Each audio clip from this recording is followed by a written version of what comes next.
Hello दोस्तों, तो कैसे हैं आप लोग।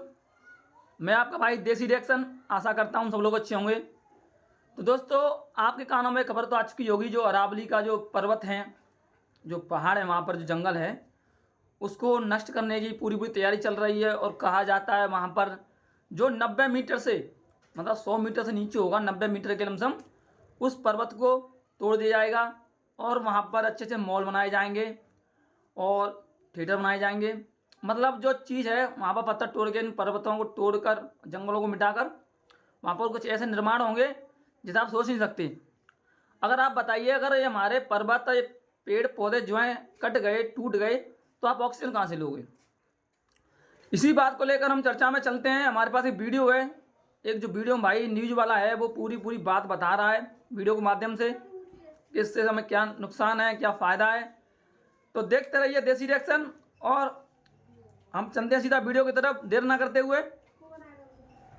मैं अरावली की गोद में बसे एक क्षेत्र में मौजूद है, जहां आप देखिए कि चारों ओर अरावली की वादियां हैं। ये पूरा क्षेत्र अरावली की पहाड़ियों के बीच बसा हुआ, और इसकी खूबसूरती का अनुमान आप लगाइए कि ये जो नदी बहती हुई नजर आ रही है, ये नदी अरावली पर्वत श्रृंखला के बीच से होकर गुजर रही है। अरावली पर्वत श्रृंखला से ये नदी गुजरती हुई बेहद खूबसूरत एहसास और एक स्वच्छ वातावरण का एहसास यहाँ पर करा रही है।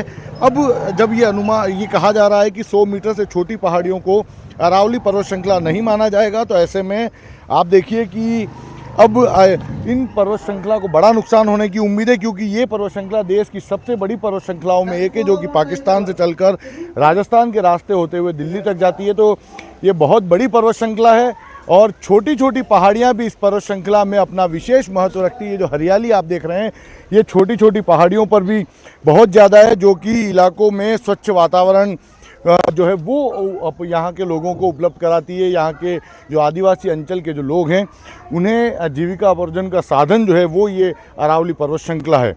इनको छोटी पहाड़ियों को अरावली पर्वत श्रृंखला से बाहर करने पर किस तरह का नुकसान होना है, हम जानेंगे।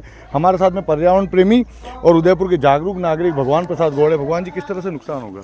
सर, अरावली पर्वतमालाएं हमारे जीवन की रीढ़ है, और अरावली की जब अंधाधुंध खनन हो रहा है या फिर विकास के नाम पर इनका कटाव होने की जो घोषणा की गई है, वो बहुत ही चिंतनीय है।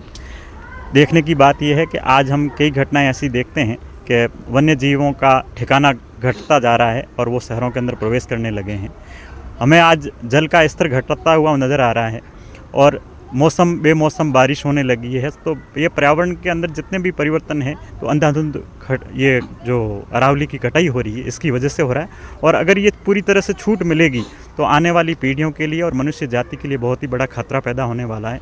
अगर हमें हवा की बात करें, तो स्वस्थ हवा हमारे सबको मिलना मुश्किल हो जाएगी, और पानी का स्तर ज्यों ज्यों घटेगा, तो पानी की किल्लत भी बढ़ती जाएगी।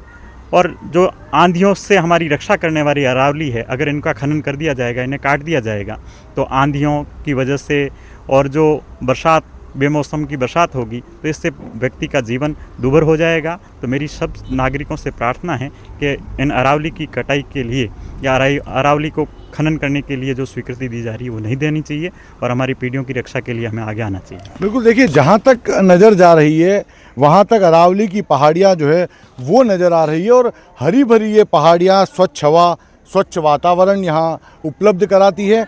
इसके अलावा अवैध रूप से अरावली की पहाड़ियों में खनन पहले से चिंता का विषय बना हुआ रहा है, लेकिन अब यदि छोटी पहाड़ियों को अरावली पर्वत श्रृंखला से बाहर कर दिया जाएगा, तो यहाँ खनन की स्वीकृतियाँ मिलने लगेगी, और उससे बहुत बड़ा नुकसान इस भारत की सबसे बड़ी पर्वत श्रृंखला को होने की उम्मीद है। और यही वजह है कि अरावली बचाओ संघर्ष समिति के बैनर तले अब पूरे देश में एक मुहिम शुरू हुई है, और ये मांग की जा रही है कि जो निर्णय दिया गया है, इस निर्णय में बदलाव होना चाहिए, और छोटी पहाड़ियों को भी अरावली पर्वत श्रृंखला के रूप में ही माना जाना चाहिए, और उन्हें नुकसान पहुंचाने से बचाया जाना चाहिए।